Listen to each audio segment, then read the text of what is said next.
This is the most interesting EV I've driven to date. This is the Deepal E07 all-wheel drive.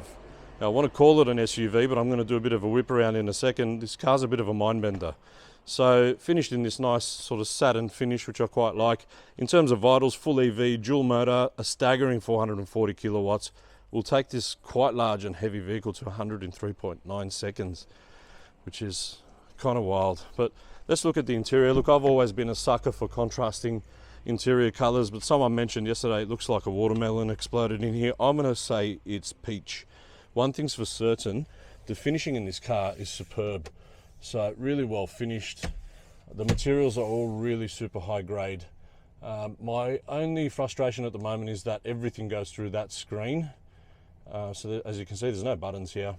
So everything's through that screen. So it's just about getting used to that operating system, which is proving to be a bit of a challenge. Both those seats, as well as the outboards back here, have heating, ventilation, massage, and reclining functions, which is really cool. So up here, fixed pane glass roof, separate aircon controls and seat controls back there. But it's when you get back here that you realise that this car's quite different.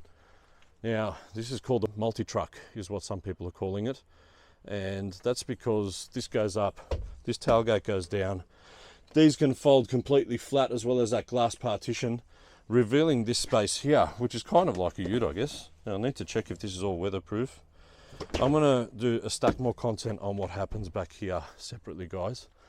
But what I will say is that this is the first EV I've ever driven that conjured any type of emotion. Now, I don't know what the emotion is yet, but I've got another 6 days to work it out.